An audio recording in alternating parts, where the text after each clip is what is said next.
Hello and welcome back to the channel. Well, today it's time for my monthly Q&A video, and I've printed out the questions here. Thanks so much for all the questions and comments. I do appreciate it.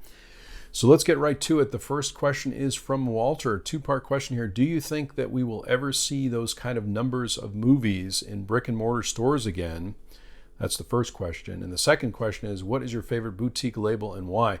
The first question, again, I try to remain as positive as possible about physical media, and I'm hoping that we'll continue to see some brick and mortar stores, continuing on, and we'll continue to see some physical media. But it is dwindling, as I've mentioned in some previous videos, especially at places like Target and Best Buy here in the U.S. So do I think that we'll ever see those kind of numbers again? The honest answer there would be probably not, which is kind of which is kind of sad, kind of a shame. But I'm still hopeful. I'm still hopeful. Maybe sometime in the future we'll see a new store open up and people will flock to it, just like we do.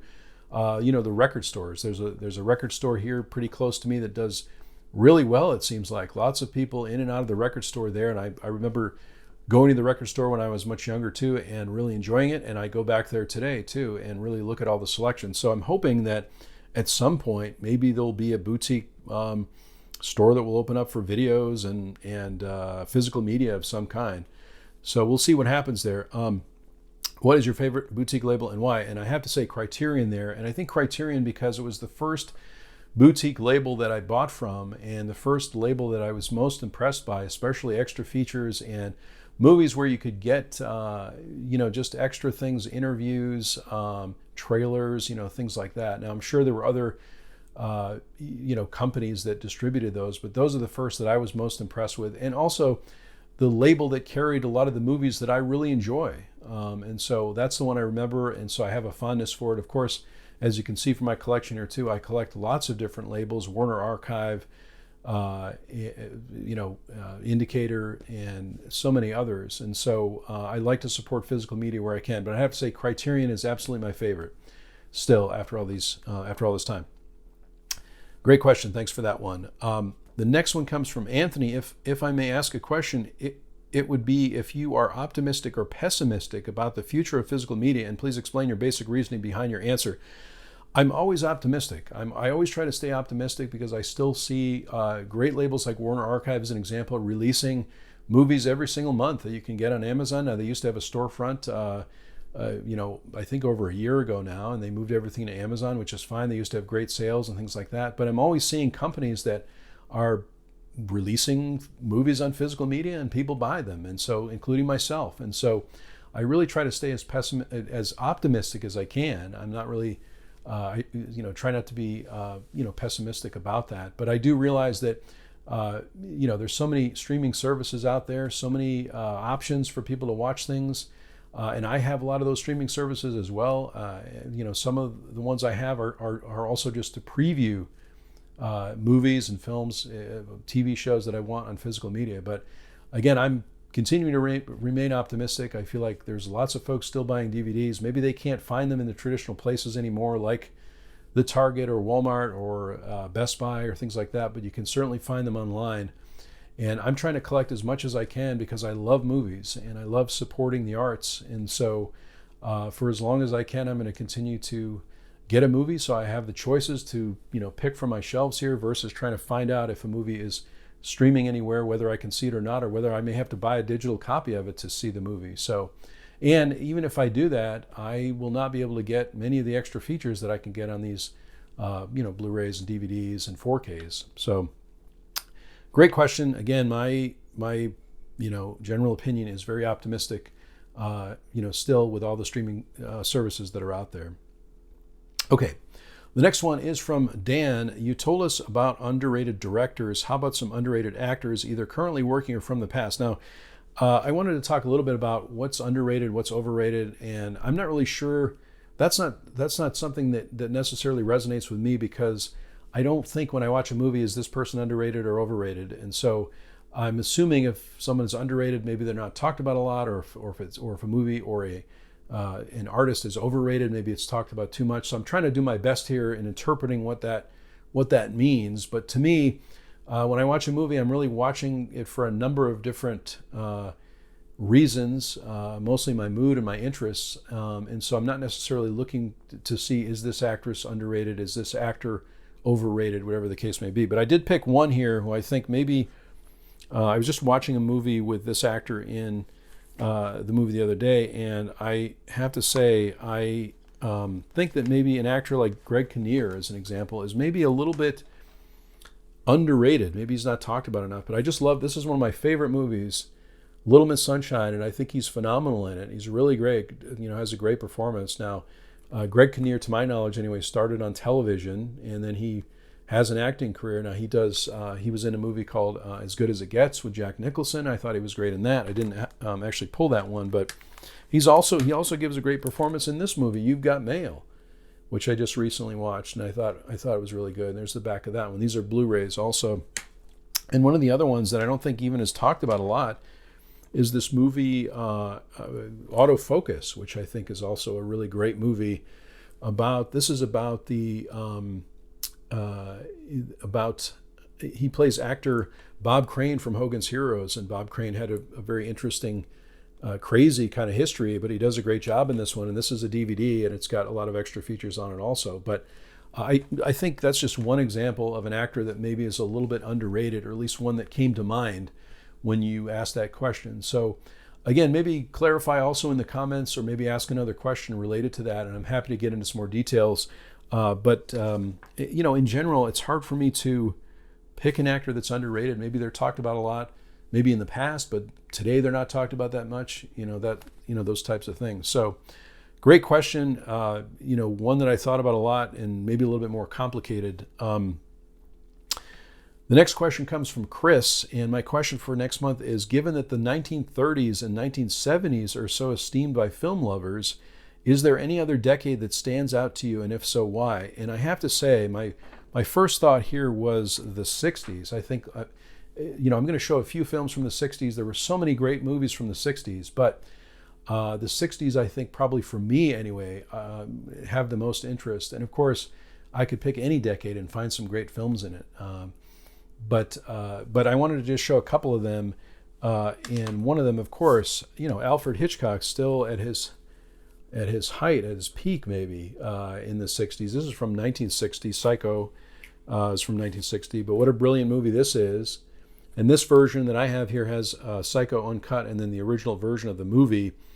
But what a masterpiece this is from the 60s. And then you can't forget about movies like from Kubrick, right? Kubrick is doing a lot of his great work in the 60s as well. This is from 1964, Dr. Strangelove, of course.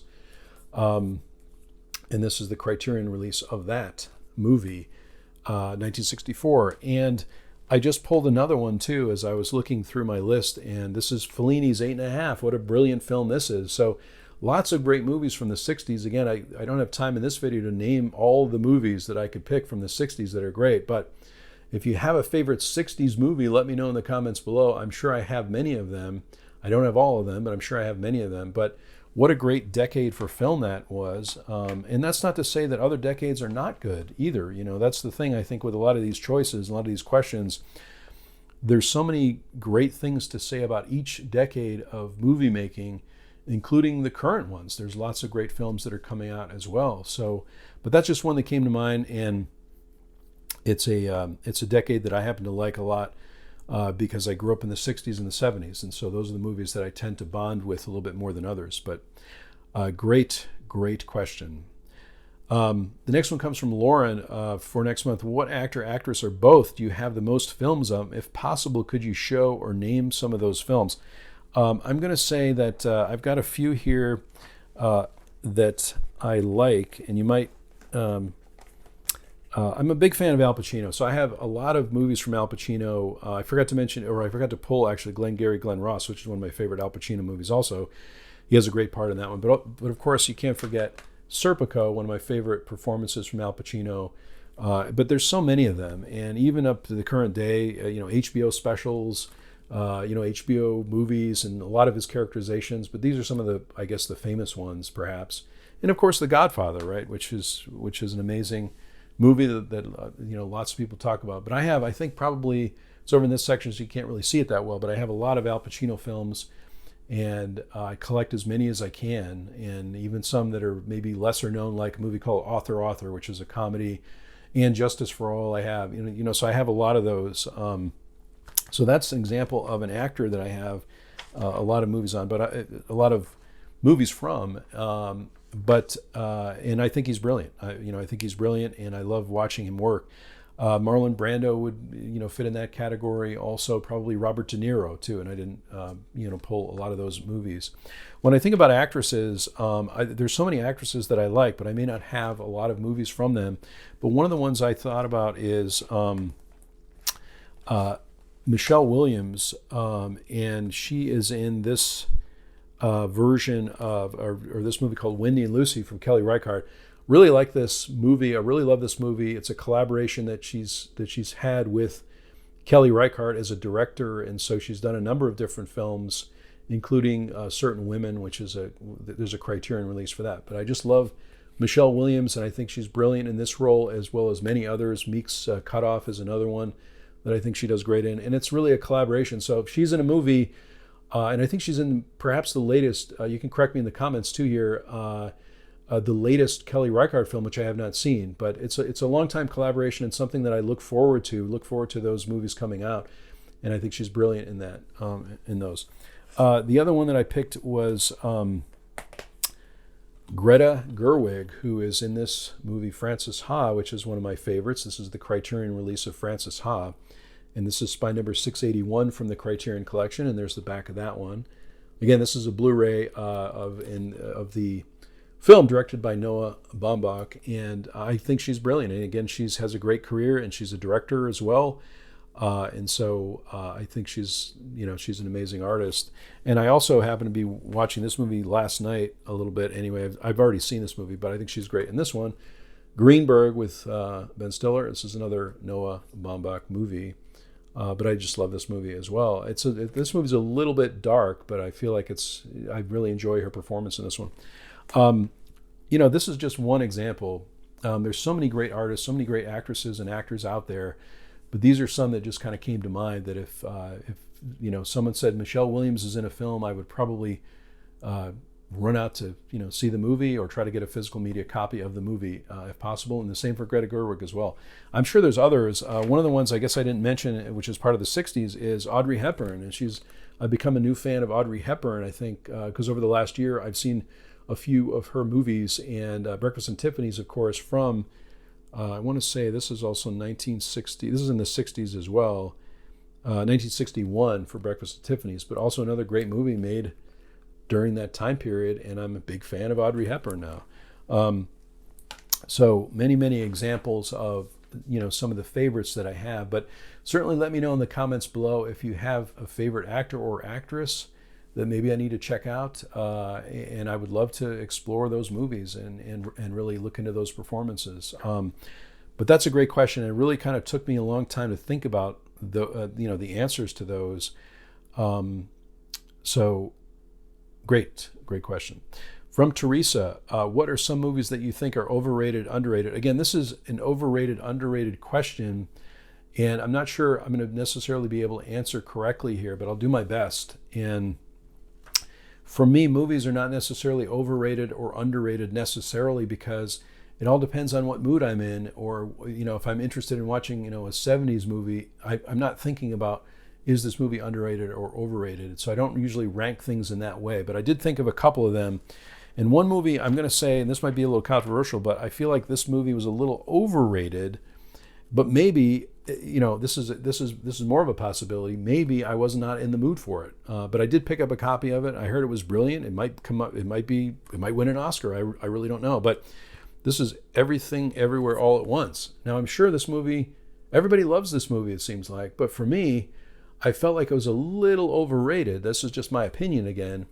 But I picked up a copy of it, and I'm willing to watch it. I'm interested to watch it. I started watching it, and for whatever reason, just was not in the mood for it. Now I watch a lot of older movies too, so maybe that was the reason why. But I'm not going to say also that this is a bad movie. I don't think it's a bad movie. I think it's probably a great movie. I just was not in the mood for it. So, do I think it was a little bit overrated? Perhaps. I think a lot of people are talking about this one, And some reviews that I saw, or some reviewers that I saw talk about the film, said that maybe it wasn't the best, or they didn't like it that much. So, but this is the one that got a lot of hype and got a lot of advertisements and things like that. So I picked it up, and I'm still interested, and I'm sure, like I said, once I watch it, once I'm in the mood for it, I'm sure it's going to be great. So movies I think maybe are underrated. This is just one that I picked up, and there's so many of these too, by the way. I just picked up a couple of them, but I'm a big fan of Jim Jarmusch, and I watched this movie last year for the first time, which is a zombie movie, The Dead Don't Die. And I think there's a lot of people didn't like this movie, and I thought it was really good. And again, it might have just been I was in the mood for it. And so I watched it, and I thought it was interesting and funny and creative. So I picked up the Blu-ray of it, and I like it. Now I'm a big fan of Jim Jarmusch as well. So I mean, Jim Jarmusch as a director, I would probably watch and find something good in anything that he did. But this one I know people necessarily didn't like, and so I, but I liked it. So that's one example. The other one is, this is a movie that I bought many, many times, and I can't really even explain why I bought this movie so many times, but I would probably buy it again if I could, and I hope it gets a Blu-ray release at some point. But I love Paul Giamatti, and Paul Giamatti did a movie called American Splendor. Now this is a DVD, and it's about this is the story of a little known working class everyman and first class curmudgeon, Harvey Pekar. So it's a very interesting story. You can see some details online about this movie, but this movie was on HBO. I really like it. Every time I put it on, I'm completely drawn into it, even though I know the story. I love Paul Giamatti. I love the performances in this. I love the story behind this. I love the fact that Harvey Pekar is actually in this movie. Harvey Pekar appeared also on David Letterman, so I am a big fan of David Letterman as well. And so, and this movie this is a DVD, but it comes with a little comic in the beginning here. It's just a story that Harvey Pekar worked on with Crumb, the artist, Robert Crumb. So I really love this movie. I bought it 3 times. I even gave it as a gift to a friend. And I would probably buy it again. If this comes out on Blu-ray or even 4K, I would probably get it because I love it so much. I can't explain why, though. I just enjoy it. I love the performances. I love the story. And so for me, it's underrated. I don't think anybody necessarily talks about this movie. But there's so many movies like this, and so many, so much physical media like this too, where this might be your favorite movie, or another movie might be your favorite movie, but it doesn't really get talked about that much. But that's completely okay, right? That's completely okay because you love the movie and you have a copy of the movie and you can watch it whenever you like. So I think, again, it's a little complicated when you get into the discussion about what's underrated, what's overrated. And this could be, a matter of time as well. Maybe it was underrated last year, but this year it's overrated, so it depends on lots of different factors. But for me, the way I watch movies, I really like to watch them because I enjoy seeing them, and I might be in the mood for a certain film or a certain performance at the time. And these are movies I can go back to over and over again as well. So it doesn't necessarily matter to me whether it's underrated or overrated. But great discussion. I love the topic. I love these questions. Really, really interesting discussion and questions. So I really appreciate that as well. The last question comes from Blake. You may have answered this in some previous video, but what 4K player do you use? Maybe I didn't state it properly, but I only have now, I have 2 4K TVs, and I do some 4K streaming. Of course, I do own some 4Ks, but I am shopping around this year for a 4K player. So I've only really seen the quality of a movie like Spartacus, for example, as a 4K stream. I know that the 4K quality is going to be much better when I have a player, but for the time being, I just have the 4K TV. So I've upgraded those. In fact, I just had a TV that I had to replace. So over the last week or so, I picked up another 4K TV that was on sale. And so now that I have that, now that I have my region free player, I'm going to be looking around seriously for a great 4K player. So if you have any suggestions, please let me know in the comments of a favorite 4K player that you have. Some of these that I've seen, one of the reasons I've waited so long, some of these are just as expensive as the TV itself. So I've been kind of waiting to get one. And for right now, I don't have that many 4Ks. I have a few 4Ks, but only a handful compared to DVDs and Blu-rays. So it hasn't been that urgent to get one. But I am interested in doing that, and I have a number of 4K movies that I'd like to explore with the player to see if I can notice a difference. For me, as I've said in other videos before, sometimes the DVD is totally fine. Sometimes the Blu-ray, totally fine.